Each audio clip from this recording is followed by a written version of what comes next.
happening now at 6. We are all hurt, and most of us are angered. Another senseless act of violence. Police searching for answers. Officers are back on the scene today, canvassing the area and searching for more witnesses and physical evidence. I mean, you know, everybody over here, we come together, especially when things like this happen. I'm shocked. Another incident of gun violence right here, and this time involving a minor. A community left wondering what happened. News 3 Now at 6 starts right now.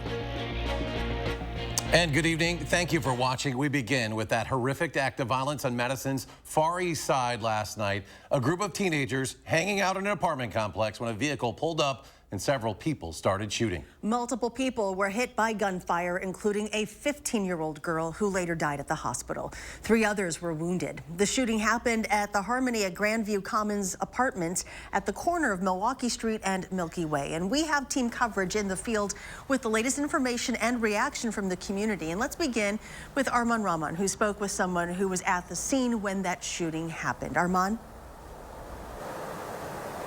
Yeah, Eric and Charlotte, it's a tight-knit community here at the Harmony Apartments. Neighbors and family members have confirmed to me the identity of the young girl killed as Kaisha Miller.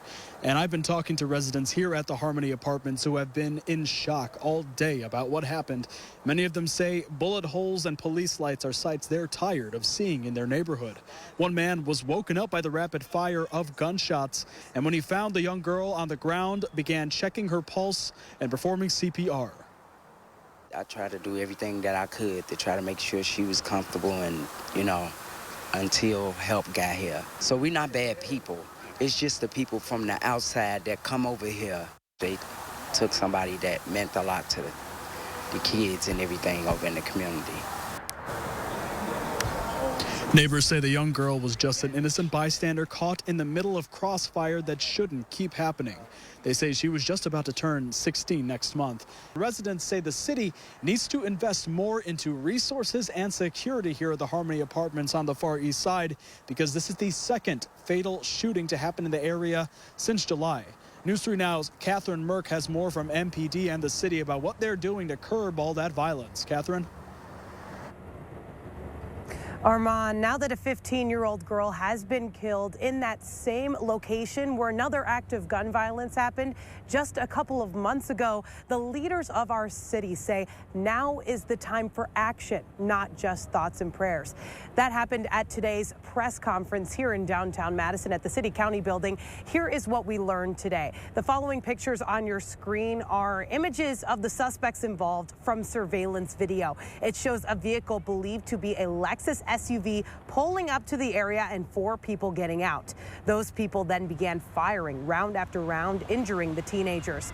With this happening at the same apartment complex, once again, the mayor and the city called on changes to Milwaukee Street. There's no greater hurt than that of a parent who loses a child. In the course of my 24 years as a police officer, I've seen this too many times. We need landlords and property managers to provide very active and professional management of their buildings.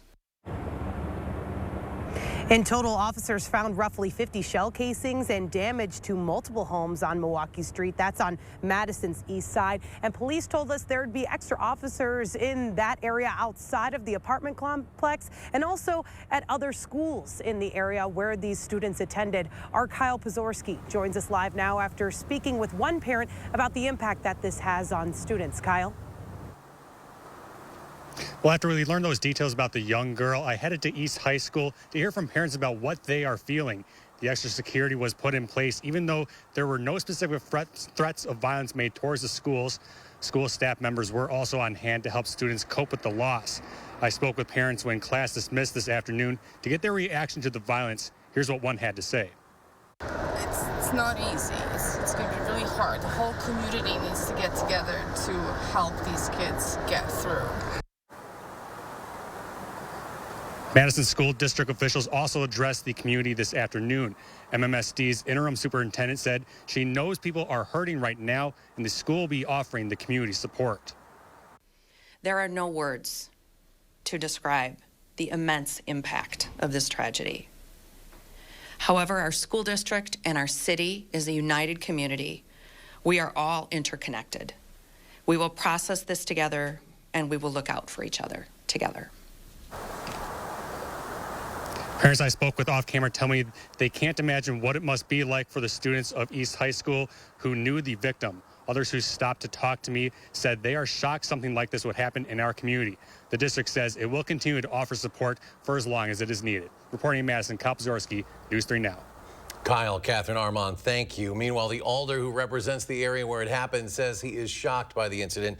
It is, as Catherine mentioned, the second deadly shooting to happen in that area in just 3 months' time. A 20-year-old was shot and killed back in July. Earlier on Live at 4, District 3 City Alder Derek Field told us he is asking the city attorney's office to consider changing the public nuisance policy. Field wants homicides to be considered more severely. Right now, 3 homicides are needed to declare a chronic nuisance.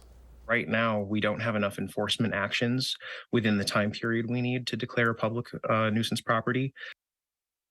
Now, Police Chief Shon Barnes said this afternoon that his department will soon begin nuisance abatement proceedings against that apartment complex. And coming up on News 3 Now at 10, we will have more on this deadly shooting. And don't forget, you can get the latest updates and alerts through the Channel 3000 News app. For any information you may have missed, head to channel3000.com.